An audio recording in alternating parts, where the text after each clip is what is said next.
Formula ఈ car race కేసుపై హైకోర్టులో కేటీఆర్ వేసిన క్వాష్ పిటిషన్పై ఏసీబీ కౌంటర్ అఫిడవిట్ దాఖలు చేసింది. ఈ సందర్భంగా పలు కీలక అంశాలను ప్రస్తావించింది. ప్రభుత్వ సొమ్మును కేటీఆర్ దుర్వినియోగం చేయడంతో పాటు నేరపూరితంగా వ్యవహరించారని ఆరోపించింది. కేబినెట్లో చర్చించకుండా ఆర్థిక శాఖ అనుమతి తీసుకోకుండా డబ్బు చెల్లించేలా అధికారులపై కేటీఆర్ ఒత్తిడి చేశారని కోర్టుకు తెలిపింది ఏసీబీ.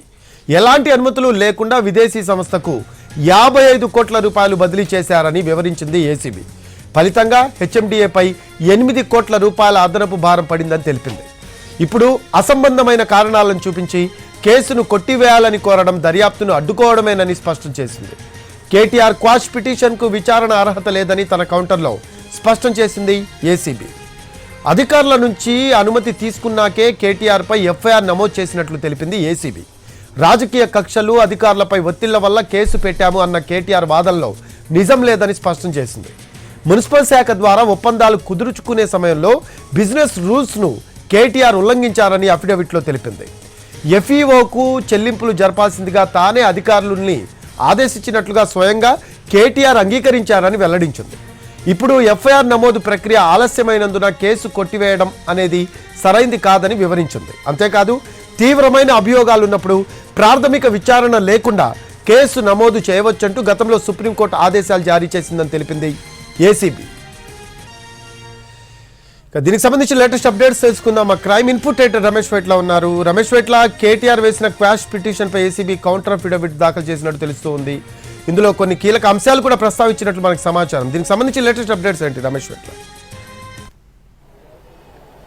ఏదైతే ఫార్ములా ఈ కార్ రేస్ సంబంధించి అటు కీలక పరిణామాలు రోజు రోజుకు చోటు చేసుకుంటున్నాయి. అయితే దీనికి సంబంధించి ఈడీ ఇప్పటికే అటు కేటీఆర్ కు నోటీసులు జారీ చేసింది. 7వ తేదీన హాజరు కావాలని చెప్పింది.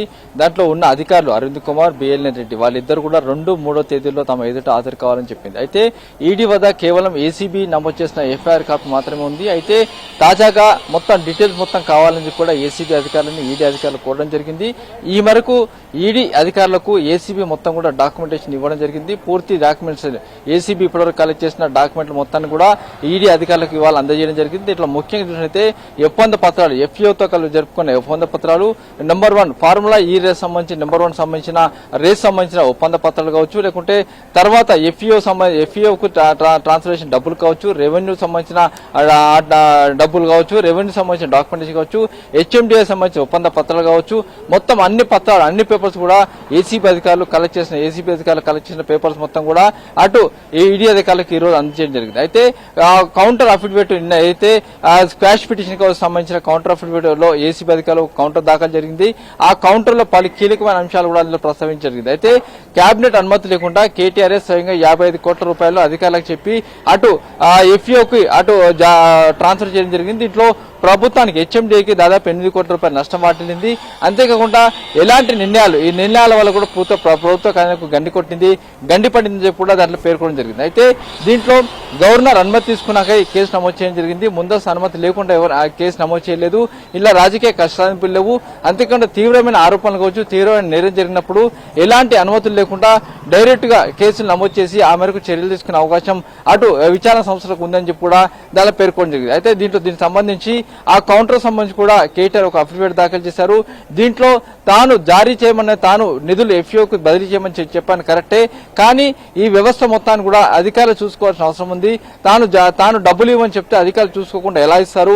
మొత్తం ఉన్నతాధికారులు దీన్ని పర్యవేక్షించాల్సి ఉంటుంది, ఉన్నతాధికారులు చేయాల్సి ఉంటుంది. అంతేకాకుండా తనకి ఇందులో జోక్యం ఉండదు. కేవలం ఆ సంస్థ ఏదైతే ఆ లైసెన్స్ రద్దవుతుందన్న నేపథ్యంలో తాను డబ్బులు బదిలీ చేయమని చెప్పాను, అంతే తప్పించి నేను అలాంటి ఉద్దేశం లేని చెప్పి కూడా కేటీఆర్ దీనిలో పేర్కొంటుంది. అయితే ఇప్పటికీ ఈడీ 7వ తారీఖున రమ్మని చెప్పింది.